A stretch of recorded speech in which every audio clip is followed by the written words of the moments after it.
give a heading carboxylic acid. Carboxylic acids. In the past, in nomenclature, this I have told you, carboxylic is going to come out of carbonyl and hydroxyl. Carbonyl and hydroxyl is together called carboxyl. And carboxylic acids will be compounds bearing COOH group. So this group is called carboxylic group, and the compounds bearing this group are called carboxylic acids. Right away they are called acids because their prime behavior is, though being organic they are going to be weak acids, would be to lose hydrogen, again because you will find the carboxylate anion or the conjugate base stabilized by resonance. So when it comes to the chemical properties, they are going to behave acidic, the solution would be acidic, they are soluble in water, the lower members because of hydrogen bonding, so their aqueous solutions will be acidic, acting acidic in equilibrium because they are weak acids because the base is stabilized by resonance. So that's why they are called carboxylic acids.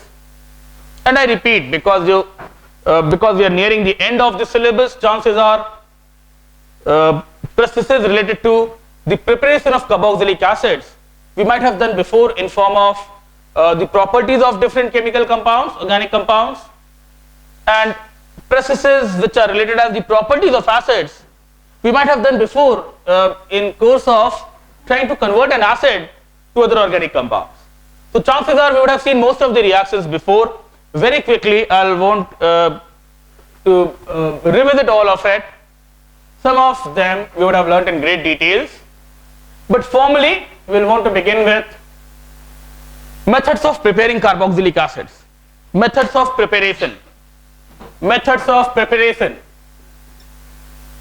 Now again, methods of preparation we will want to start in an order, starting from simplest hydrocarbons.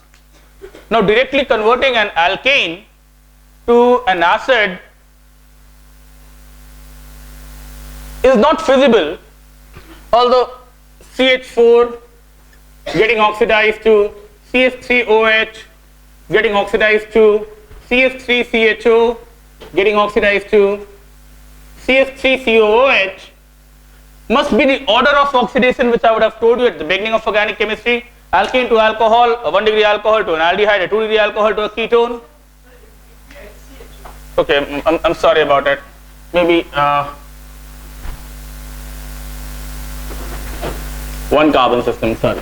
Formaldehyde and formic acid. So basically the oxidation series was alkane to alcohol, a 1 degree alcohol to an aldehyde, 2 degree alcohol to a ketone, an aldehyde giving you acids having the same number of carbon atom. In ketones, you know, a bond cleavage is required, but again not a great method of preparing acids. So directly from alkanes we don't consider a process of preparing acids, rather because an oxidation is difficult to control and we'll have so many compounds in between, rather we'll want to begin with alkene. Now alkene or alkyne? Alkene or alkyne, one way of preparing acids would be ozonolysis without zinc. If you remember, in presence of zinc we are carrying out reductive ozonolysis and we are able to control the product, stop the product till aldehyde. Now without zinc, an oxidative cleavage, ozonolysis without zinc is supposed to produce acids? Yes or no? And some of the other reagents were KMnO4, which was hot and acidic, or K2Cr2O7, now strong oxidizing agents. Remember, alkaline KMnO4 was dilute, or a dilute KMnO4 was Bayer's reagent, was carrying out dihydroxylation. Here I am talking about hot concentrated KMnO4 or K2Cr2O7. Ozonolysis will do the same. After the formation of ozonide, an oxidative cleavage, and if it's an alkene of this kind, we'll expect 2 moles of an acid. Moving on from alkane, alkene, alkyne to say alkyl halide. Alkyl halide. Now an alkyl halide, RCl, a chloride for that reason, could be treated with sodium or potassium cyanide. A halide with sodium or potassium cyanide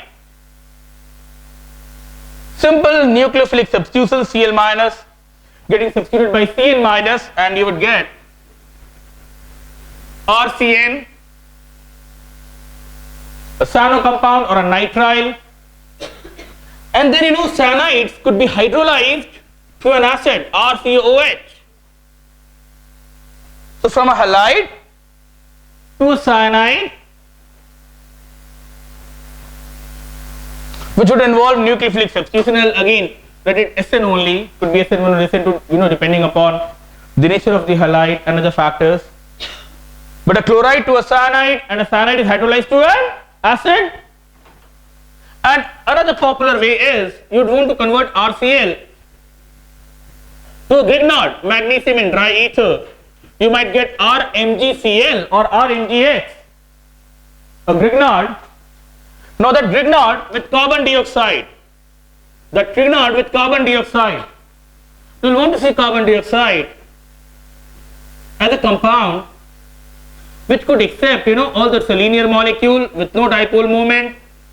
But the way we have seen Grignard reacting with aldehydes and ketones, the way we have seen Grignard acting as a nucleophile to an aldehyde or a ketone,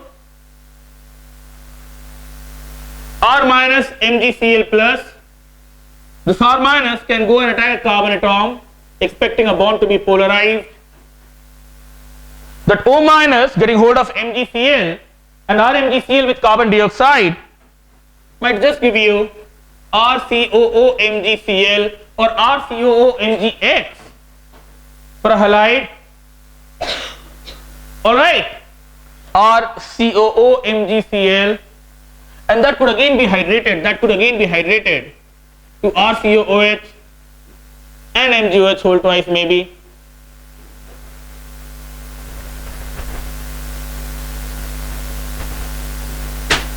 Whatever the byproduct is. But these are the two popular methods of converting a halide to an acid. And again, I guess most of you know about the two methods. We also know that instead of sodium or potassium cyanide, if I take silver cyanide instead of a cyanide, I'll get isocyanide. So these reagents, these basic reactions are pretty much known to all of us. A halide to a cyanide getting hydrated to an acid, or you could do it forming a Grignard and carbon dioxide and hydrating the addition product. Yes or no? Now, either way, cyanide process or Grignard process, maybe the first path, I'm going to call it the cyanide method or the cyanide process, and the second path, I could call it Grignard reagent or Grignard path, or again it's very popularly called carboxylation. So it's called carboxylation because you're directly incorporating a carboxyl group by adding carbon dioxide. So this path, which is cyanide process or nitrile process, and the other path, which is carboxylation of a Grignard, alright, could convert a halide to an acid.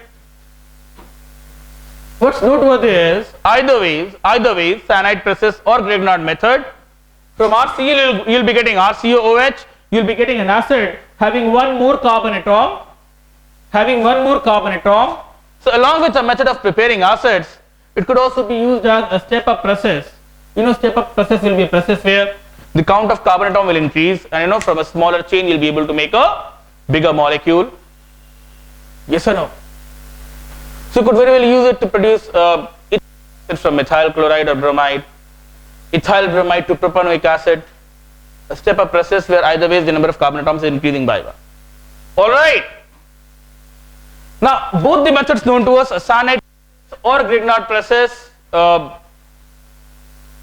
we are able to convert a halide to an acid having one more carbon atom. Maybe we'll want to be a little judicious when it comes to choosing which way, depending upon of the halide and realizing the nature of the reactions going on. In the sense, if I talk about cyanide process, in the cyanide process, certainly depending upon the nature of the halide, I have told you it could be SN1, SN2, But eventually it has to be a halide going out and cyanide coming in, nucleophilic substitution.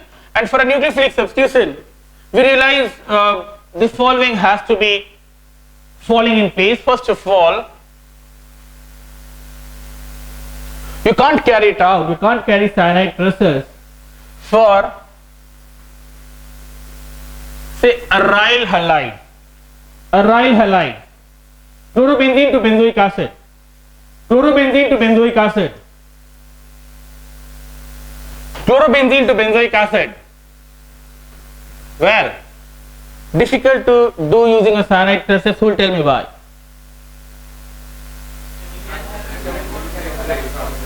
You can think of a stable carbocation if I tell you it's SN1, but it could be SN1 or SN2, you know. Rather, we'll want to understand that there is double bond character because it's resonating this carbon chlorine bond in aryl halide, or why aryl halide only, even in a vinyl halide. Vinyl, you know, is the carbon bearing the double bond. A vinyl halide or aryl halide, because of double bond character, due to resonance, the bond will be difficult to break, and a nucleophilic substitution will be challenging. So certainly for aryl halides or vinyl halides, a cyanide process will be avoided.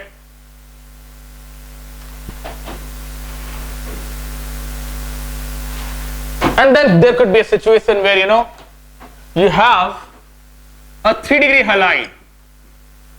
Again, with 3-degree halide, cyanide and hydration giving COOH looks a little improbable, unlikely, because elimination, yes, we've seen that in 3-degree halides, instead of nucleophilic substitution, an elimination is favored. So for 3-degree halides, again, cyanide process is challenging because, well, cyanide causing elimination, giving you the elimination product, would be the part taken up by more number of molecules. Yes or no? So a 3-degree halide, and if they ask you which is a better way, cyanide process or Grignard, you say Grignard.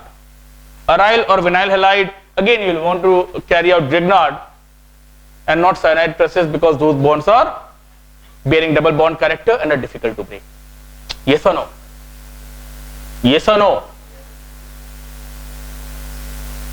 Well, at the same time,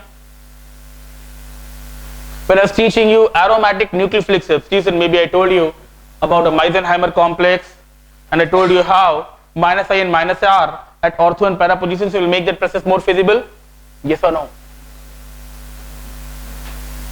So keeping that in mind, already for the aryl halide, we have ruled out cyanide method, considering double bond character there.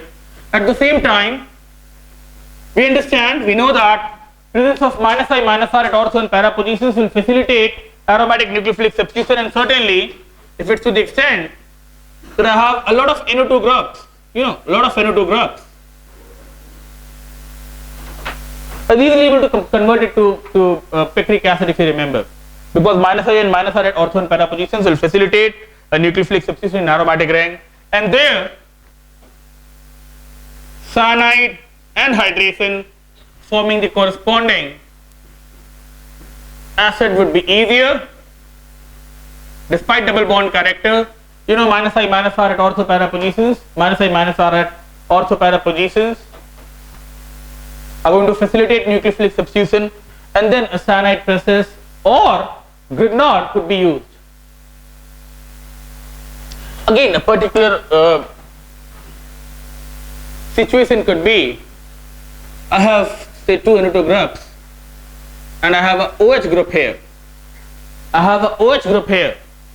And then I ask you which is the better way, Grignard method or cyanide. Well, out here it could be cyanide or Grignard. Both of them would work. If suppose you have an OH group here then which is a better way?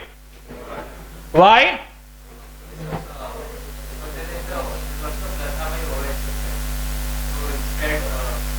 No, I was willing to hear something else. No, I wanted you to say something else. Not really.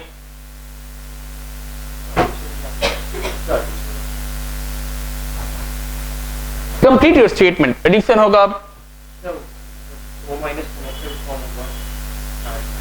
No.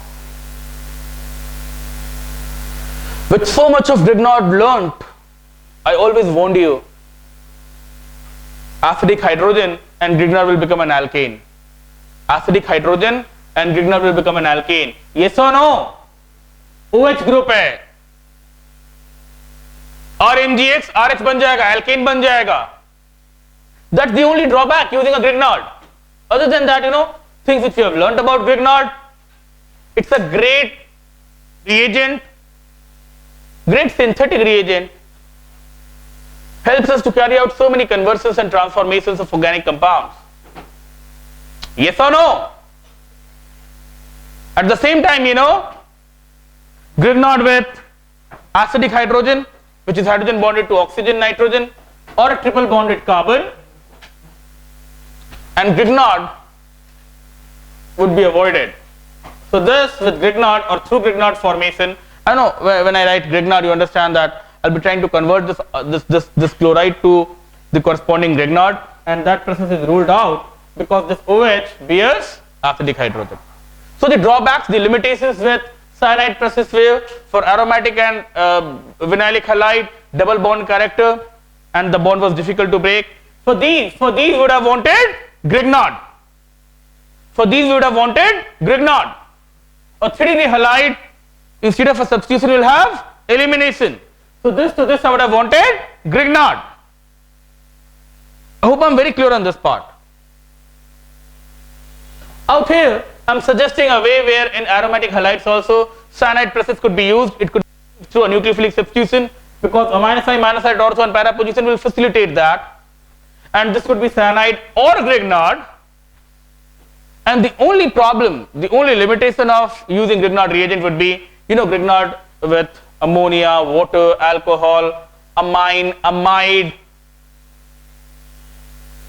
hydrogen bonded to oxygen, nitrogen, or triple bonded carbon, and the Grignard will be destroyed. So this to this to the corresponding acid, Grignard will be avoided.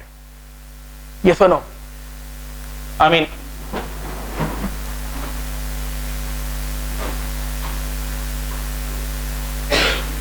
if they give you compound of this kind,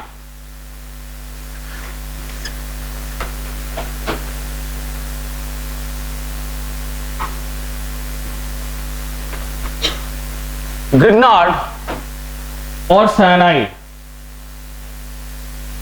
Grignard or cyanide,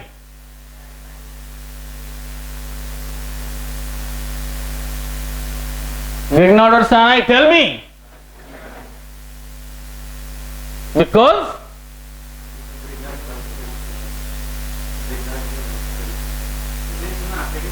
there is no acidic hydrogen. Grignard or cyanide, Grignard. अरे triple bond होने से थोड़ी होगा, triple bond के पास वो hydrogen ही नहीं है, acidic hydrogen ही नहीं है. यहाँ पे तो वही है ना जो ट्रिपल बॉन्ड के साथ हो रहा था. You're taking there the double bond character here, so this bond will be difficult to break. So you'll want to have carboxylation of the Grignard. So you'll want to convert that to the corresponding Grignard. Yes or no? And then carboxylation followed by hydration of the Grignard will give you the corresponding acid. And let's parallelly imagine a situation where the triple bond is terminal, in the sense bearing an acidic hydrogen. A small change in the structure of the compound, and if you have to convert this compound to the corresponding acid, well, you can't use Grignard here, because this is having triple bond C, H, and this hydrogen would kill Grignard. So this to this would be through cyanide process followed by hydration. So small little things which you wanted to know about either cyanide or Grignard or both.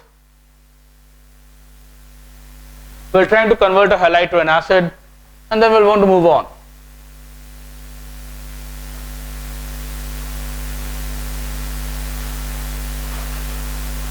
We saw it for hydrocarbons and halides, and then after basic hydrocarbons, from alcohol, carbonyls, and believe me, all these are reactions which we have done in great details. So just for the heck of it, from alcohols or aldehydes, we say the alcohol is a 1 degree alcohol, RCH2OH would get oxidized to RCHO, which will get oxidized to RCOOH. This will be like bread and butter for us now, having the same number of carbon atoms. We know about the reagents in details. We know about a KMnO4, K2Cr2O7. Directly converting the 1 degree alcohol to the acid. We even know about reagents which can stop at aldehyde. Yes or no? And we also know about minor reagents, minor in the sense weak oxidizing agents like Tollens reagent, Benedict solution, Fehling solution, which can work upon the aldehyde. So from an alcohol you could get an acid using a stronger oxidizing agent. You could get the acid, and starting from the aldehyde, you can stop it here also using reagents like PCC and PDC. And then from an aldehyde to an acid having the same number of carbon atom, even minor oxidizing agents can work. Along with strong oxidizing agents, you could have taken weak oxidizing agents like Tollens, Benedicts. We know about the silver mirror test and the red precipitate of copper in the presses, also used to test aldehydes, where the aldehyde is getting oxidized to an acid having the same number of carbon atoms. Yes or no? Maybe for a 2 degree alcohol, I'll expect a ketone. For a 2 degree alcohol, I'll expect a ketone, and then in ketone, because to form acid, I'll have to break the bond. I'll have to carry out, oxidative cleavage again somewhere. And we know about a particular rule which is called Popoff's rule, by which I'll have the carbonyl going with the smaller alkyl group. So if R is having lesser number of carbon atoms than R prime, by Popoff's rule, carbonyl will go with the smaller alkyl group. So you'll get acids having lesser number of carbon atoms. You'll have the chain broken, but certainly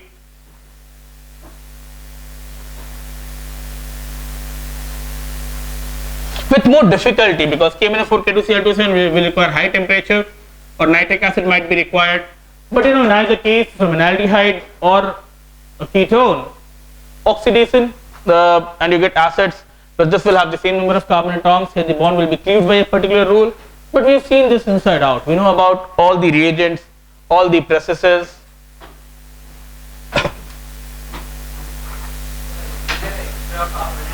I understand that, but you also understand that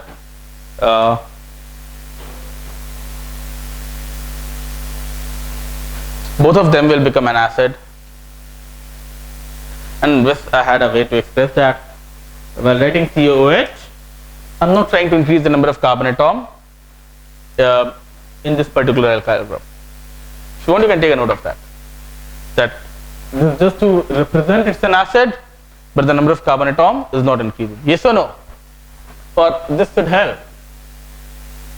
You should be happy with an example.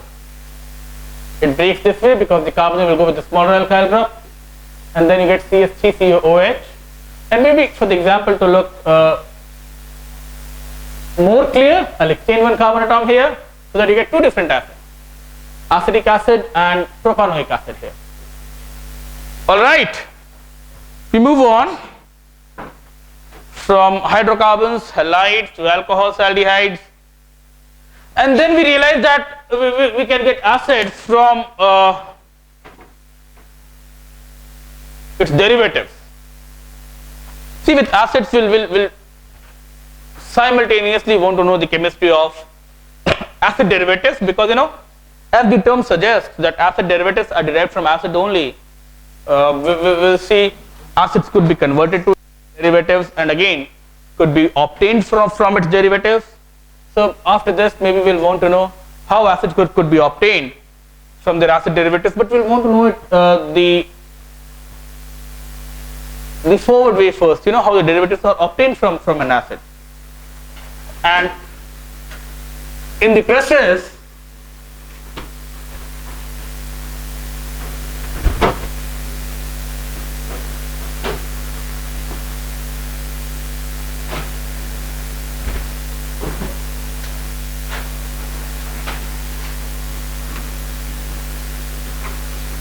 we'll also want to know about the different acid derivatives, RCOCl. Well, doing nomenclature, I would have introduced all these compounds to you. I would have told you how to name them. Alkanoyl halide chloride out here, or RC double bond O, OC double bond OR. It's an anhydride. RCO, OR prime is an ester. RCO, NH2 would be an amide, and RCO, NHR might be an N-alkyl amide. N-alkyl amide, it's an amide, ester, anhydride, acid halide, chloride out here. And you'll find they're called acid derivatives. They're called acid derivatives because they're derived from the corresponding carboxylic acid. And maybe one way of looking at it is the common reagents are going to be SOCl2 or PCl5 out here. Well, a dehydrating agent will be required here. A dehydrating agent like P2O5 or H2SO4 or heating effect can give you the anhydride, because 2 moles of the acid would interact losing a mole of water. Here an alcohol would be required, acid alcohol forming ester and water. Ammonia or an amine can produce the corresponding amide or N-alkyl amide. And believe me, while converting an acid to any of the derivatives, at some or the other point you'll have dehydration. Yes or no? One way of looking at it is, well, RCOOH plus ammonia. We're generally happy, doing this because you need to make a block here, take out water and convert it to the amide. Yes or no? Yes or no? Acid alcohol forming ester plus water. Anhydride is about acid losing water only. So as I told you, while converting in an acid to any of the derivatives, at some or the other point you'll have dehydration.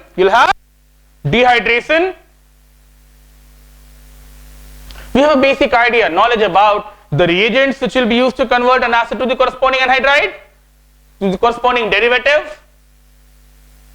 And because, I repeat, converting an acid to a derivative at some or the other point will encounter dehydration. Hydration of all of them could be an easy, convenient and popular way of preparing the corresponding acid. So if you are able to hydrate the acid derivatives, all of them if hydrated